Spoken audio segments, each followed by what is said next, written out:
Hey everyone, Kate Bohr and Fiona joining you for this week's Facebook Live.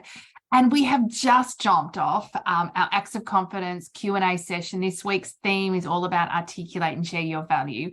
And what we thought we would do is talk a little bit around executive presence and your voice and being heard, because it is such a critical part of how others experience us when we're in the room or on our virtual meeting room feed.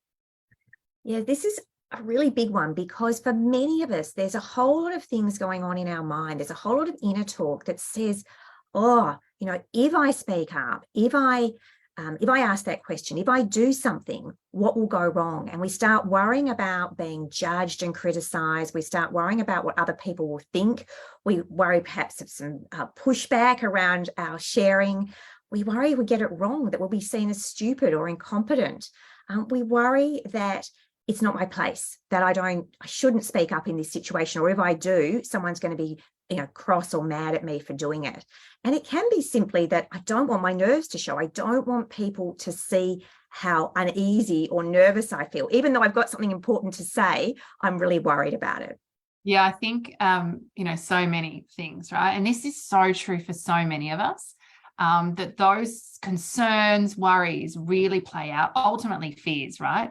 And in that moment where opportunity is present, opportunity is meeting fear often, it is easier for us just to stay silent. We're like, oh, another time, or it's not important, right? We often will rationalize and justify it away because in that moment, it does feel too risky or too unsafe to share that contribution, ask that question, take that action. And so I think what's really important and some of the most profound work feed that we do is to really help people bring some light and some consciousness to those stories, those insights, that thinking that is really driving their decision making, driving the action that they're taking, and ultimately driving how they're being seen, right? In terms of their contribution, but also in terms of their executive presence. So, for us, really being able to spotlight this is important because the two factors that we know that are really present is clarity and fear. Fear about all those things you shared,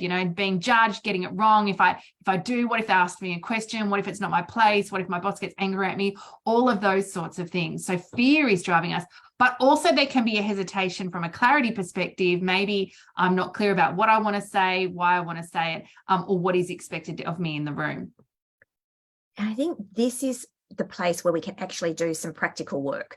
So rather than getting caught in that inner talk and all of the reasons that it can go wrong, and really understanding that, yes, that's true on one level, or that's something that my brain currently thinks, but what is it I could do differently? And getting clear on, why am I here? What would be the benefit if I was to speak up? And that clarity around the value of my contribution, even if it's something that perhaps you disagree with, the status quo or the other voices in the room, just being willing to say that one piece can actually lead other people over time to appreciating a different perspective.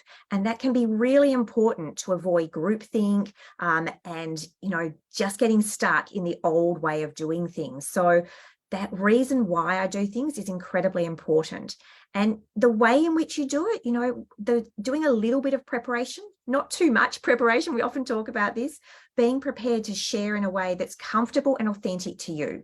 So this means you don't have to have spent ages researching it. It's just, something and you want to share it in a way that's congruent and that is important in order for the team, the organization to understand from your perspective, oh, that needs attention. We need to look at this. Yeah, I think if we talk about the why, you've talked about being clear on what outcome, what value you can contribute. I think equally there is a second tier to this, which is how is this important to me, right? We talk about speaking our truth, and when we are out of alignment from speaking our truth, sometimes that can mean we're out of integrity with ourselves. And so sometimes the purpose of speaking out, which is why being clear on the why is important, in service of the system, but also in service of me, right? In service of me being aligned with my values and my truth. is important to dig into, right? There are a couple of elements of the why. In terms of the what am I saying? How am I saying it? Again, some prep is important, and being really conscious not to judge ourselves. I hear so many women saying, well, I'm not sure what to say. I don't know if it's the right way to say it, all of those sorts of things. If we are waiting for perfection, that day will never arrive.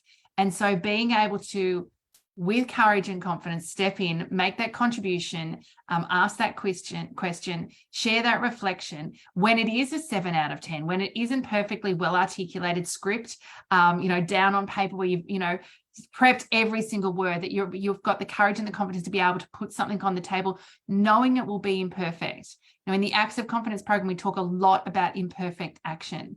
And so being prepared to, when you do have something to say, to be able to dive in and share that, and not judging yourself too harshly if it isn't perfect and if it doesn't go according to plan. And I think that talks to the third piece here around, being clear on the expectations others have of you.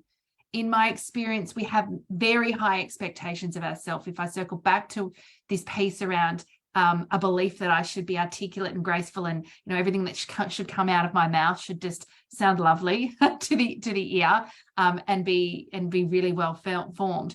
The cost of doing that is significant, right? That's a significant amount of time if that's how we want to be seen and experienced by others all the time. And so our ability to lower the bar, but equally to be able to think about what are others expecting of me in that room, because often we have a much higher bar for ourselves than we expect of others, and starting to get some clarity around that, that it doesn't need to be perfect, that everyone in the room isn't expecting it to be a beautifully well articulated, formed reflection in order for me to be able to speak up, and starting to break some of those beliefs and rules that we've got around what needs to be present to be able to show up and, share your voice and be heard, can be really powerful when it comes to shifting this dynamic.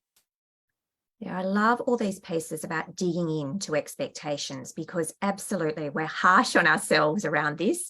And in our experience, no one else is demanding nearly as much as we have in our heads. I think the piece I'd add here is, when you're clear about your intention, when you know why it's important and you're holding that in your body, there's something about your presence. And this is where we get to the executive presence here. You could contract back, you could not say it, but here's the thing: the organization, the team, the system misses out in that moment, but also you miss out, and people miss out on your brilliance, your insight, and your knowledge, just because you were a bit worried about how it would land. One of our participants was saying, but what language do I use with senior stakeholders? Actually, the language is less important than the intention, because if you're really connected to why this is important, your presence and your way in which you deliver it, even if the words are a little bit clunky or don't land perfectly, because your intention is clear and you know that it's important to share this, it will resonate on some level. It will have power. It will mean that people experience something different. And that is where you start to have the experience of presence, which is, what we've been talking about all month. And there's a lot to dig into here.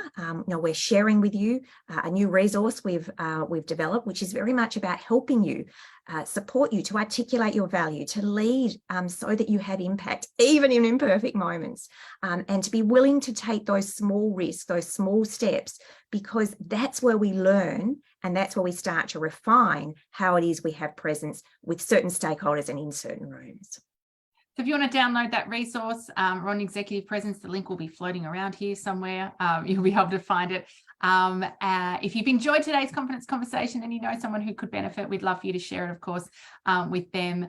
Head over to our Facebook page if you want to dig any deeper. We've been talking about this all month, but lots of other great videos that we've done over the years on related topics. And if you'd like to go deeper with your relationship with core confidence, visit our website, coreconfidence.com.au.